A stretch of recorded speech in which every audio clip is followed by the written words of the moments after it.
तो उसको बोलते हैं स्लेंडर। तो स्लेंडरनेस रेशियो, जब कॉलम काफी लंबा हो और उसका जो क्रॉस सेक्शनल डायमेंशन हो वो कम हो तो उसको हम बोलते हैं स्लेंडर। तो इसका अपना एक रेशियो होता है और ये रेशियो स्लेंडरनेस रेशियो कहलाता है। कॉलम के लिए एक टेक्निकल टर्म है और इसी टेक्निकल टर्म के बेसिस पे हम किसी कॉलम को लॉन्ग कॉलम या शॉर्ट कॉलम कह सकते हैं। और इवन स्लेंडरनेस रेशियो कॉलम के स्ट्रेंथ को दिखाता है। तो देखो ये क्या है, तो इसके लिए हमें यूलर कॉलम थ्योरी पे आना होगा।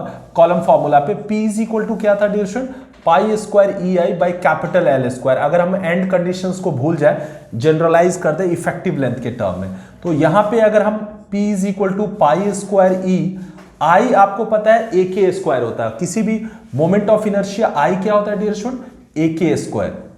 जो एरिया मोमेंट ऑफ इनर्शिया होता है वो AK स्क्वायर होता है। What is K? K तो होता है radius of gyration, radius of gyration. So radius of gyration क्या होता है, तो radius of gyration, moment of inertia हमेशा क्या होता है, A K square. A is area, K is radius of gyration. Radius of gyration को ऑलरेडी मैं एक्सप्लेन कर चुका हूं centre of gravity moment of inertia video series में। सो यहां पे रेडियस ऑफ जेरेशन, चूंकि हमारा मोमेंट ऑफ इनर्शिया यहां पे मिनिमम है, मींस लिस्ट है, तो यहां पे ए तो फिक्स होता है, तो के लिस्ट रेडियस ऑफ जेरेशन होगा। यहां पे अगर आई मिनिमम लोगे तो के क्या होगा, रेडियस ऑफ जेरेशन का लिस्ट वैल्यू। तो आई को मैं ए के स्क्वायर लिख सकता हूं और एल स्क्वायर को एल स्क्वायर रहने दिया। इसको रीअरेंज करके पाई स्क्वायर ई ए बाई, इसको मैं एल बाई के का होल स्क्वायर लिख सकता हूं डियर स्टूडेंट। यहां पे ये जो एल बाई के एक टर्म आया ना, ये टर्म ही सिलेंडरनेस रेशियो है।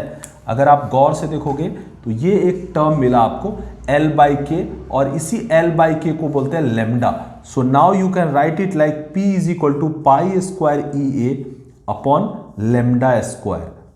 तो ये वाला एक फॉर्मूला आया और इसी लेमडा को क्या बोलते हैं, सिलेंडरनेस रेशियो।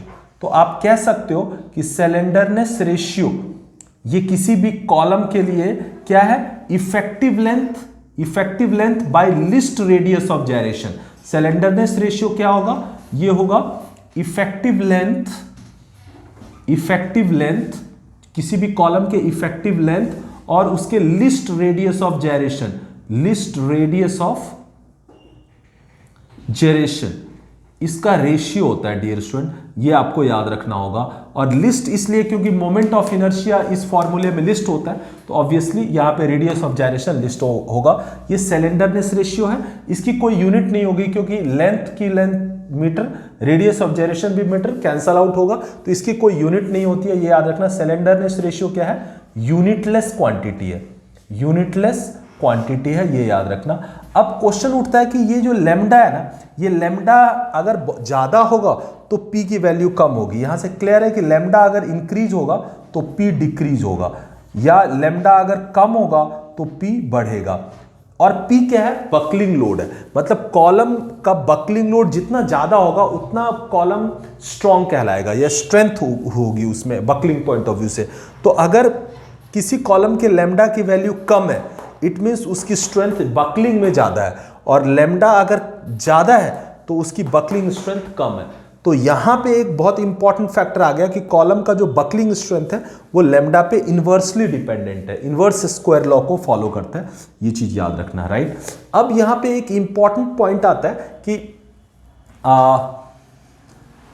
यहां पे एक चीज आपको याद रखना है कि हम आप कॉलम को कैटेगराइज कर सकते हैं। कॉलम हमारे पास एक है लॉन्ग कॉलम, लॉन्ग, दूसरा है इंटरमीडिएट, और तीसरा है शॉर्ट कॉलम। तो हम बेसिकली अभी यहां पे या तो लॉन्ग करेंगे या शॉर्ट की बात करेंगे। हालांकि जो यूलर कॉलम फॉर्मूला है, यूलर का जो बकलिंग फॉर्मूला है ये वाला, ये सिर्फ और सिर्फ लॉन्ग कॉलम के लिए एप्लीकेबल है। ये चीज आपको याद रखना है, ये बहुत इंपॉर्टेंट है। यूलर का जो कॉलम फॉर्मूला है ये सिर्फ और सिर्फ लॉन्ग कॉलम के लिए एप्लीकेबल है। ये इसका एक डिमेरिट भी है क्योंकि इसने शॉर्ट कॉलम को नेग्लेक्ट किया। शॉर्ट कॉलम की जो प्रॉपर्टीज है कि क्रशिंग की वजह से फेल होता है, वो हम ऐसा नहीं मानते, बकलिंग की वजह से फेल मानते हैं। तो एक लॉन्ग कॉलम है, इंटरमीडिएट कॉलम है, शॉर्ट कॉलम है। देखो लॉन्ग कॉलम कब कहलाता है, तो इसके लिए कुछ कंडीशंस है। तो इसके लिए जो कंडीशंस है वो आपको समझना होगा, ये कई बार एग्जाम में आता है। ओके, सो डियर स्टूडेंट, सबसे पहले लॉन्ग कॉलम किसको बोलते हैं? अगर लेमडा की वैल्यू मतलब सिलेंडरनेस रेशियो की वैल्यू ग्रेटर देन 120 हो तो उसको हम बोलते हैं लॉन्ग कॉलम। ये बहुत प्रिसाइज वैल्यू नहीं है, बट मोटा मोटा है कि सिलेंडरनेस रेशियो अगर 120 से अबव होगा तो उसको लॉन्ग कॉलम बोलते हैं। और यूलर का जो कॉलम थियरी है या यूलर का जो कॉलम बकलिंग फॉर्मूला है वो तभी एप्लीकेबल होगा जब सिलेंडरनेस रेशियो की वैल्यू कितनी हो, 120 से ज्यादा हो। लॉन्ग कॉलम के लिए एप्लीकेबल होता है, ये चीज याद रखना, राइट। और इसको अगर लेंथ और डाया के टर्म में बोलोगे, अगर मैं लॉन्ग कॉलम को ऐसे सिलेंड्रिकल कॉलम की बात करूं तो ये मान लो इसकी लेंथ है, ये इसकी लेंथ है और ये इसका क्या है, डायमीटर है, ये इसका डायमीटर है d। तो लेंथ और डाया के टर्म में क्या रिलेशन है कि लेंथ अगर इसमें ये इन दोनों में क्या रिलेशन है, ओके। सो लॉन्ग कॉलम के लिए क्या है कि लेंथ अगर ग्रेटर हो गया 30 टाइम्स इट्स डाया तो उसको लॉन्ग कॉलम बोलेंगे। अगर किसी कॉलम में अगर वो सिलेंड्रिकल कॉलम है और वो लॉन्ग कब कहलाएगा, जब उसकी लेंथ उसके डायमीटर के 30 टाइम्स से ज्यादा हो, means length should be greater than 30 times of its dia. तो ये कंडीशन आप याद रखना, कभी कभी पूछता है और ये भी कई बार पूछा जाता है कि लॉन्ग कॉलम के लिए सिलेंडरनेस रेशियो की वैल्यू 120 से अबव होनी चाहिए। शॉर्ट कॉलम के लिए क्या होनी चाहिए, तो देखो डियर स्टूडेंट, शॉर्ट कॉलम के लिए जो लेमडा की वैल्यू है वो क्या होनी चाहिए, लेस देन 32 होनी चाहिए, लेस देन 32 होनी चाहिए। और लेंथ के टर्म में अगर बोलोगे तो length is lesser than 8 times of its dia. ये चीज याद रखना, सिलेंडरनेस रेशियो 32 से कम होनी चाहिए और जो सिलेंड्रिकल लेंथ, जो सिलेंड्रिकल कॉलम के लिए जो लेंथ है वो उसके डाया के 8 टाइम्स से अगर कम है तो क्या है, शॉर्ट कॉलम है। और obviously intermediate column length long और शॉर्ट के बीच में, तो आप ऐसा कह सकते हो कि लेमडा की वैल्यू 32 से 120 होनी चाहिए और लेंथ 8d से 30d के बीच में होनी चाहिए, आप ऐसा कह सकते हो, क्योंकि इंटरमीडिएट का मतलब है दोनों के बीच में, तो इंटरमीडिएट कॉलम। तो हम लॉन्ग कॉलम बेसिकली जो हमारा यूलर्स कॉलम थ्योरी है, यूलर्स बकलिंग फॉर्मूला, वो लॉन्ग के लिए एप्लीकेबल है, शॉर्ट के लिए नहीं है, क्योंकि शॉर्ट क्रशिंग से फेल होता है, बकलिंग से नहीं। और क्रशिंग लोड को हमने नेग्लेक्ट किया हुआ है किसमें, यूलर में, तो इसीलिए यूलर लॉन्ग के लिए एप्लीकेबल है, शॉर्ट के लिए, उसके बाद लॉन्ग के लिए सिर्फ एप्लीकेबल है यूलर।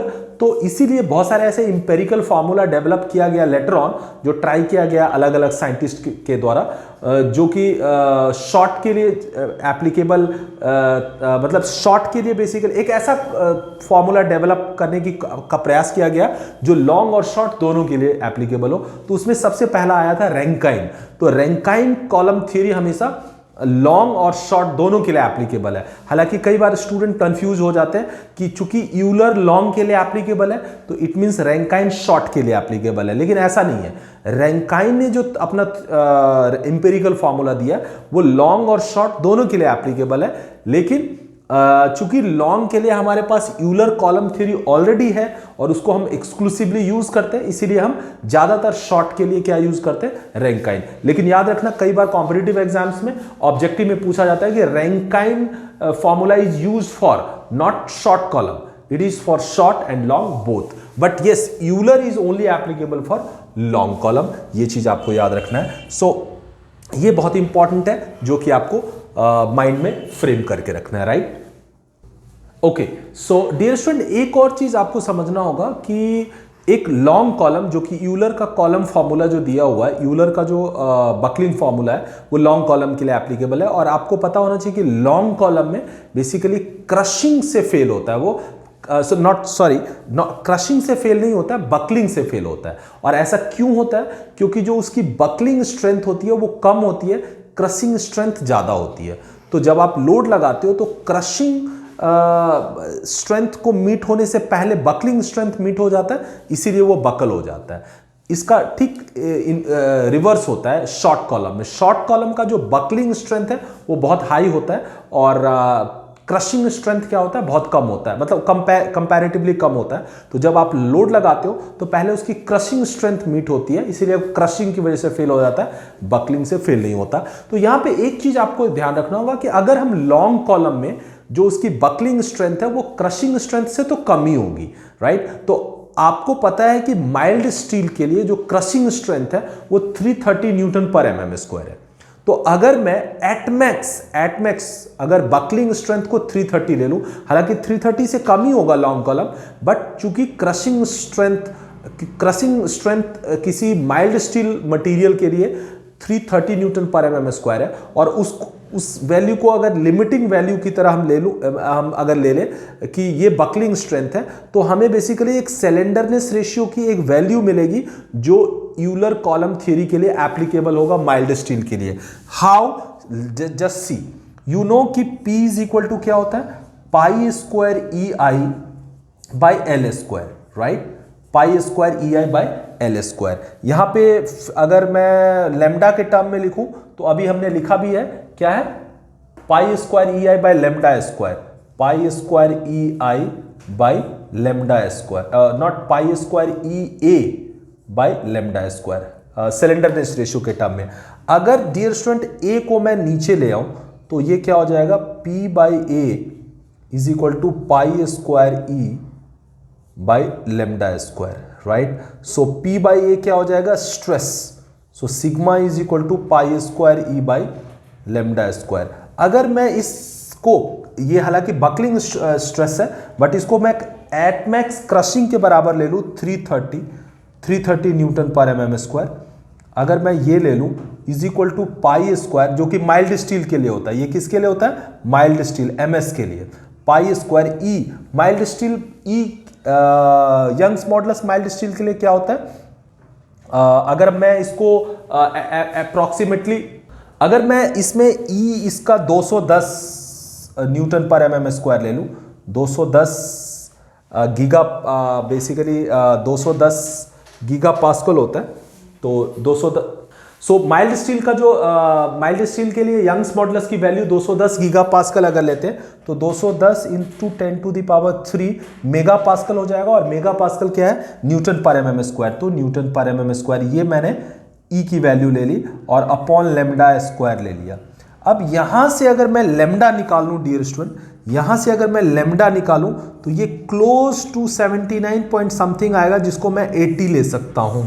तो यहां से क्लियर हो गया कि जो यूलर कॉलम थ्योरी है, बोथ यूलर कॉलम थ्योरी है, वो माइल्ड स्टील के लिए अगर 80 से ज्यादा होगा ना, 80 से अगर ज्यादा होगा तभी एप्लीकेबल है, क्योंकि हमने ये वैल्यू मैक्सिमम ली है।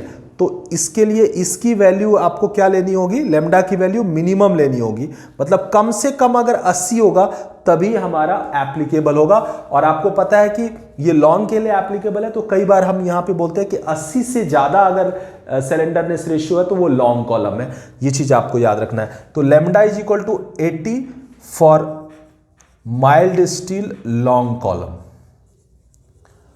तो याद रखना, कई बार इस तरीके से भी कई बार ऑब्जेक्टिव क्वेश्चन आता है कि लेमडा की वैल्यू माइल्ड स्टील कॉलम के लिए अगर 80 या उससे ज्यादा हो तो यूलर्स कॉलम थ्योरी वैलिड है, और उल्टे वे में आप ऐसे बोल सकते हो कि 80 से अगर ज्यादा है, अगर 80 से ज्यादा है माइल्ड स्टील कॉलम के लिए, then only you can apply Euler's column theory, और उसको हम लॉन्ग कॉलम बोलेंगे। ये चीज आपको याद रखना है। तो लेमडा इज इक्वल टू 80 है, और यहां पे मैंने आपको बताया था लेमडा 120 से ज्यादा है, तो इसमें मटेरियल स्पेसिफाइड नहीं है, बट यहां पे माइल्ड स्टील स्पेसिफाइड है, क्योंकि mild steel most commonly used material है, इसलिए माइल्ड स्टील के लिए 80 होता है। ये चीज याद रखना, इसको हमने बेसिकली जस्ट एक छोटा सा डेरिवेशन के थ्रू समझा है। सो ये आपको क्लियर हो गया होगा। यहाँ पे बेसिकली यहाँ पे आपका यूलर का जो फॉर्मूला और फॉर्मूला पे बेस्ड जो कॉन्सेप्ट है ना, ये आपको क्लियर हो गया होगा। अब हम इसको डेराइव करेंगे कि यूलर्स का जो कॉलम फॉर्मूला है पाई square EI by L square, ये कैसे आया।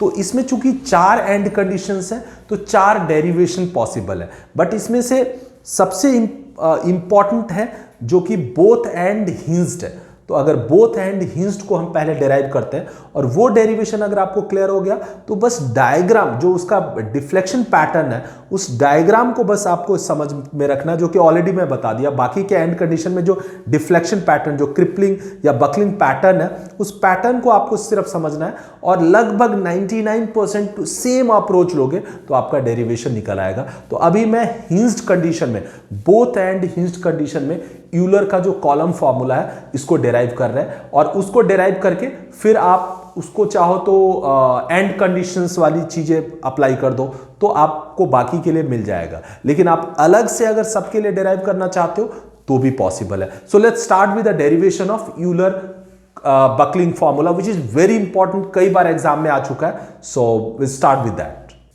ओके, सो डियर स्टूडेंट, अभी हम यूलर्स बकलिंग फॉर्मूला या यूलर्स क्रिपलिंग फॉर्मूला को डेराइव कर रहे हैं और इस डेरिवेशन में बोथ एंड हिंज्ड वाली कंडीशन ले रहे हैं।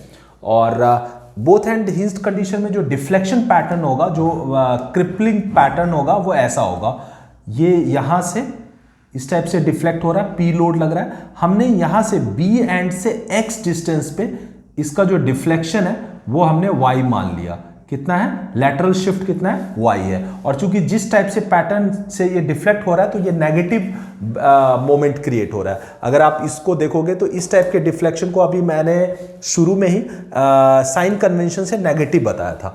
तो देखो यहाँ पे जो मोमेंट होगा, यहाँ पे जो मोमेंट होगा वो मोमेंट m क्या होगा?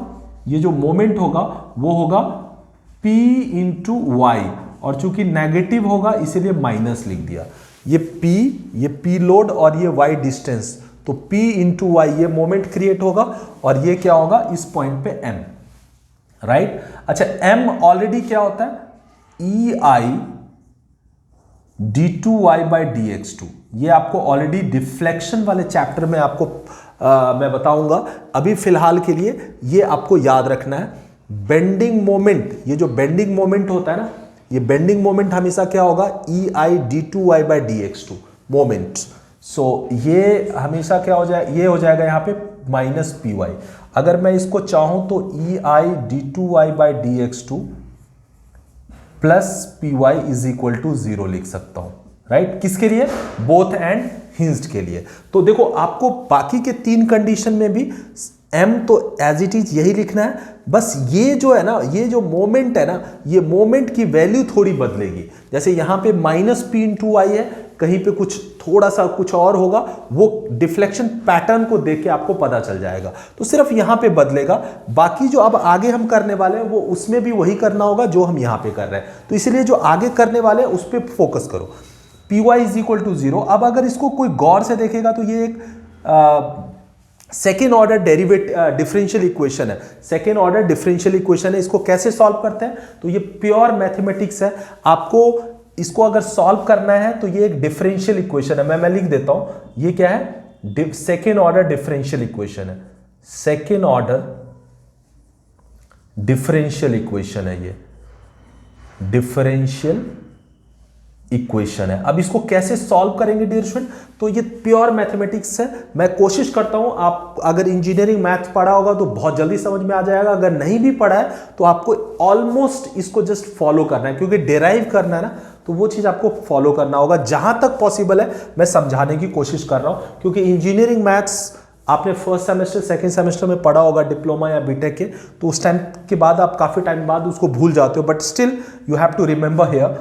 देखो सबसे पहले ये डिफरेंशियल इक्वेशन है, इसको सॉल्व कैसे करेंगे? तो पहले इसका ऑक्सिलरी इक्वेशन निकालते हैं। क्या निकालते हैं? AE। हालांकि मैं मैथमेटिकली समझा रहा हूं, आपको इतने समझने की जरूरत नहीं है। अगला स्टेप सीधा आप उसको याद कर सकते हो, बट मैं आपको इसका ऑक्सिलरी इक्वेशन AE क्या हो जाएगा?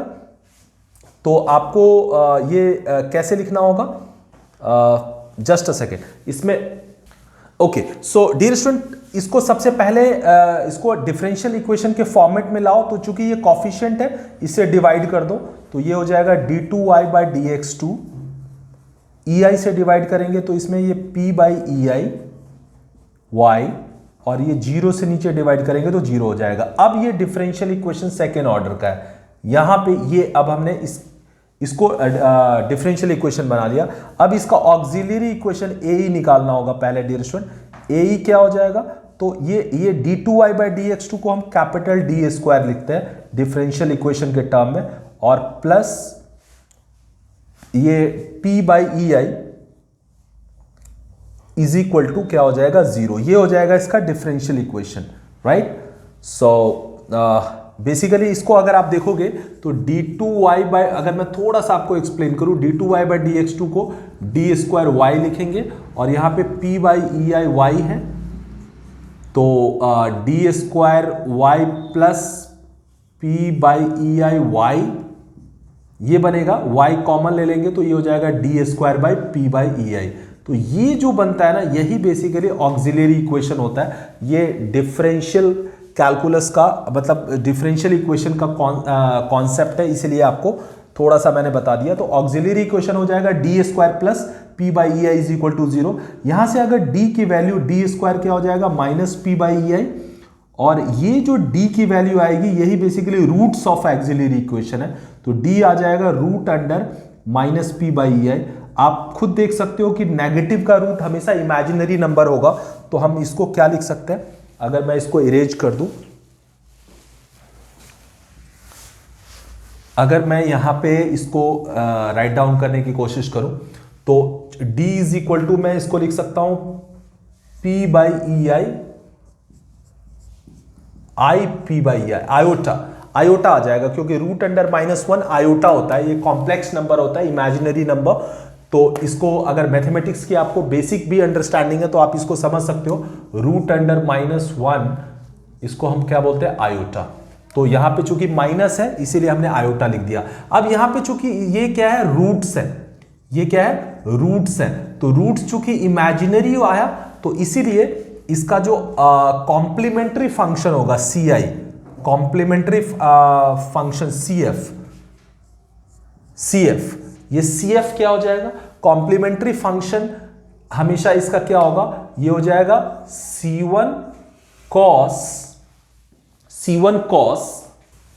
ओके, सो यहां पे डियर स्टूडेंट ये जो D आया है वो DI, और ये रूट तो रह ही जाएगा ना, रूट p/ei का तो रूट आएगा ही ना, I को बाहर निकाल लिया p/ei हो गया। तो कॉम्प्लीमेंट्री फंक्शन क्या हो जाएगा C1 cos root under p/ei x plus C2 sin root under p/ei x। अब क्वेश्चन उठता है कि ये cos और sin कहां से आ गया, तो ये डिफरेंशियल इक्वेशन का रूल है कि अगर ऑक्सिलरी इक्वेशन के रूट्स इमेजिनरी आते हैं, जो कि यहां पे आ रहा है इमेजिनरी आता है, तो हमेशा कॉम्प्लीमेंट्री फंक्शन CF हमेशा क्या हो जाता है C1 cos, ये अगर मान लो ये यहां पे I का जो भी कॉफिशिएंट होगा वो cos के साथ लग जाता है, और फिर x आएगा प्लस C2 sin, फिर से I का जो कॉफिशिएंट होगा वो यहां पे आ जाता है। ये रूल है अगर डिफरेंशियल ऑक्सिलरी इक्वेशन के रूट्स इमेजिनरी आते हैं। थोड़ा सा कॉम्प्लेक्स है बट आपको जो यहां पे यूज हो रहा है मैं उसी को सिर्फ उसी पार्ट को एक्सप्लेन कर रहा हूं। चूंकि रूट्स इमेजिनरी है इसीलिए कॉम्प्लीमेंट्री फंक्शन इसका C1 cos, ये जो आयोटा का कॉफिशिएंट है वो रूट अंडर p/ei वो आ जाएगा इंटू x प्लस C2, फिर cos और sin के ये दो फंक्शन आ जाते हैं, दैट्स ऑल। अच्छा, पर्टिकुलर इंटीग्रल PI भी होता है, हालांकि इसके इज इक्वल टू 0 है, तो 0 होने की वजह से पर्टिकुलर इंटीग्रल भी 0 हो जाएगा, पर्टिकुलर इंटीग्रल इसका कुछ भी नहीं होगा, राइट। सो हमेशा जो सॉल्यूशन होता है, सॉल्यूशन ऑफ डिफरेंशियल इक्वेशन, जो यहां पे आपको एग्जैक्टली डिफरेंशियल इक्वेशन जो कि बुक में डायरेक्टली यहां पे दिया रहता है, ये सब चीजें ये डायरेक्ट दिया होता है, लेकिन ये कहां से आया ये मैंने बता दिया।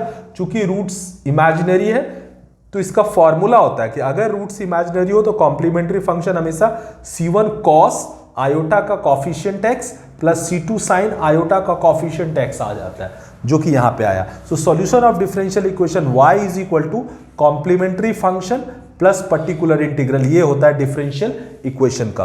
तो y is equal to dear student CF क्या है C1 cos root under p/ei x plus C2 sin root under p/ei x हो जाएगा, राइट। सो ये जो आपका इक्वेशन आ गया, ये आया इसका सॉल्यूशन, किसका, इस डिफरेंशियल इक्वेशन का सॉल्यूशन आया।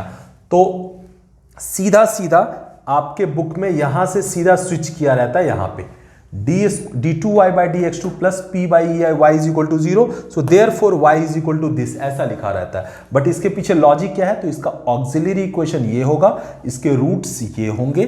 चूंकि रूट्स इमेजिनरी आया तो कॉम्प्लीमेंट्री फंक्शन का ये वैल्यू होगा। पर्टिकुलर इंटीग्रल चूंकि राइट साइड में जीरो है इसलिए जीरो होगा। सॉल्यूशन हमेशा किसी भी डिफरेंशियल इक्वेशन का complementary function plus particular integral होता है, तो इसलिए फाइनली ये सॉल्यूशन आया। Now you have to understand dear student कि यहां पे अगर आप देखोगे तो y अगर x 0 है, अब यहां पे हमें C1 और C2 की वैल्यू निकालनी पड़ेगी, जिसको हम एंड कंडीशन से निकाल सकते हैं। सो कैसे निकालेंगे इसको अभी हम देखते हैं, right. Okay, so dear student ये फाइनली आपने सॉल्यूशन आपको मिल गया। इस डिफरेंशियल इक्वेशन का solution y is equal to C1 cos root under p by EIX plus C2 sine root under p by EIX। अब इसमें हमारा जो अननोन C1 C2 है, अगर इसकी वैल्यू हमें निकालनी पड़ेगी, और उसको हम कैसे निकालेंगे, एंड कंडीशन से। सो C1 एंड C2 की वैल्यू आपको निकालना है तो एंड कंडीशन लगानी पड़ेगी। एंड कंडीशन क्या होता है, तो इसके जो दोनों एंड कंडीशन पे अगर आप देखोगे, इस एंड पे देखोगे तो x अगर 0 है तो y भी यहां पे क्या है, 0 है। इस एंड पे अगर आप देखोगे तो अगर मैथमेटिकली सोचो तो जब x 0 है मतलब ये पॉइंट पे, तो y भी मतलब y मतलब डिफ्लेक्शन, यहां पे y भी 0 है, तो इसको हम लगा देते हैं। पहला क्या लगाते हैं, x 0 y भी 0। इसको अगर हम लगाएंगे इस फर्स्ट वाले में, इस इक्वेशन को फर्स्ट मान लेते हैं, तो इसको हम पुट करते हैं फर्स्ट में, putting this in first, putting in first. तो अगर हम फर्स्ट में अप्लाई करेंगे तो y क्या हो जाएगा, 0, C1 x, चूंकि x भी 0 है तो ये क्या आ जाएगा, C1 cos, और ये 0 हो जाएगा क्योंकि x 0 से जब मल्टीप्लाई करेंगे तो 0 हो जाएगा, और ये भी साइन 0 हो जाएगा, C2 साइन 0, राइट। आपको पता है cos 0 1 होता है, तो C1 इंटू 1 प्लस ये पूरा 0 हो जाएगा, तो यहां से C1 आ गया आपका 0। तो देखो C1 की वैल्यू तो 0 आ गया फर्स्ट एंड कंडीशन से, इस एंड कंडीशन से। अब सेकेंड एंड कंडीशन लगाते हैं। अब C1 की वैल्यू अगर आप 0 पुट करोगे तो ये पूरा टर्म क्या हो जाएगा, गायब हो जाएगा, ये पूरा 0 हो जाएगा। So therefore equation first becomes क्या हो जाएगा, equation first y is equal to, अब ये वाला टर्म तो रहेगा नहीं क्योंकि C1 0 है, तो ये टर्म हट जाएगा, तो सिर्फ आएगा C2 sine root under p by EI x। Now second end condition आपको लगाना होगा। सेकेंड एंड कंडीशन क्या है, ये कहता है कि अगर x is equal to L हो जाए, अगर इसकी टोटल लेंथ कितनी है, L, इसकी टोटल लेंथ क्या है, L, तो x अगर L हो जाए तो यहां पे भी y 0 है, मतलब अगर x is equal to L हो जाए तो यहां पे भी डिफ्लेक्शन क्या है, y 0, मतलब दोनों एंड पे डिफ्लेक्शन तो 0 है। तो यहां पे अगर हम पुट करें x is equal to L तो y इज इक्वल टू क्या है, 0। इसको जो ये वाला आया इसको इक्वेशन सेकंड बोल देते हैं। तो अब इसको सेकंड में पुट करते हैं, when x is equal to L y is equal to 0, putting this in second, putting in second. तो क्या हो जाएगा डियर स्टूडेंट, y चूंकि 0 है, C2 और x चूंकि L है, तो ये हो जाएगा sine root under p by EI L, right. यहां से अब देखो C2, ये दो का प्रोडक्ट 0 है, तो या तो C2 0 होगा या ये 0 होगा, sine root under p by EI L 0 होगा। लेकिन मैथमेटिक्स से C2 0 नहीं हो सकता क्योंकि ऑलरेडी C1 0 है, तो चूंकि C1 0 है तो C2 भी 0 नहीं होगा, क्योंकि अगर ये C1 C2 दोनों 0 हो गया तो ये पूरा इक्वेशन ही गायब हो जाएगा, जो कि इम्पॉसिबल है। तो डेफिनेटली ये साइन वाला टर्म 0 होगा, ये मैथमेटिकली आपको अंडरस्टैंड करना है, क्योंकि C2 0 हो नहीं सकता। So therefore sine root under p by EI L is equal to 0 हो जाएगा। और ये क्यों होगा, बिकॉज C2 0 नहीं हो सकता, ये यहां पे लिख देता हूं मैं, C2 can not be 0, right.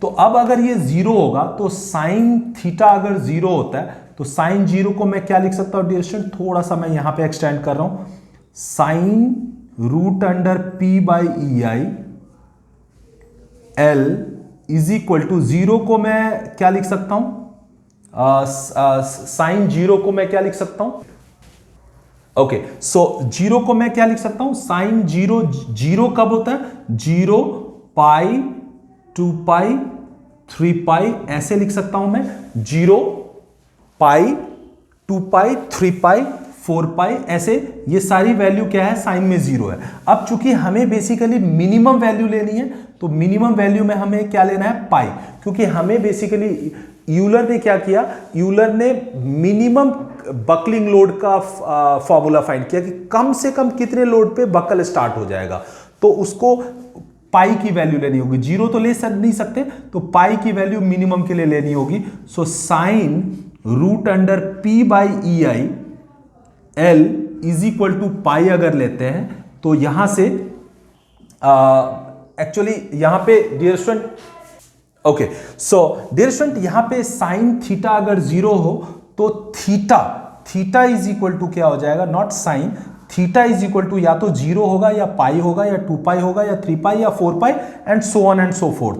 तो यहां पे फिर root under P by E I L को हमें बेसिकली पाई लेना होगा, क्योंकि मिनिमम हमें पी निकालना है, तो हमें पाई लेना है। यहां पे फिर दोनों साइड स्क्वायर कर देंगे, तो P by E I L square is equal to हो जाएगा पाई स्क्वायर, और यहां से p इज इक्वल टू क्या हो जाएगा, pi square E I by L square, और यही basically both hand hinged condition में यूलर का कॉलम फॉर्मूला है, यूलर का बकलिंग फॉर्मूला है, p is equal to pi square E I by L square. तो यहां पे ये जो फॉर्मूला आया, इसमें कहां कहां पे इंपॉर्टेंट पॉइंट है, पहला तो डिफरेंशियल इक्वेशन यहां पे ये आया, इस डिफरेंशियल इक्वेशन का जो सोल्यूशन है y is equal to c1 cos root under P by E I X plus c2 sine root under P by E I X, ये आपको याद रखना होगा, क्योंकि ये सब चीजें आपको अगर समझ में पूरी तरह आता है तो आप अपने डेरिवेशन में लिख सकते हो, अदरवाइज नहीं भी लिखोगे तो डायरेक्ट ये लिख सकते हो, क्योंकि complementary function, particular integral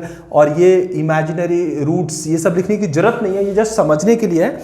but यहां पे लिखने के बाद सीधा फिर आप एंड कंडीशन लगाओ, x is equal to 0, y is equal to 0, यहां से c1 0 आ गया, फिर c1 0 को इक्वेशन में पुट कर दिया तो ये इक्वेशन आ गया, इसमें सेकेंड एंड कंडीशन लगाया which is x is equal to l and y is equal to 0, इससे basically sine root under P by E I L is equal to 0 हुआ।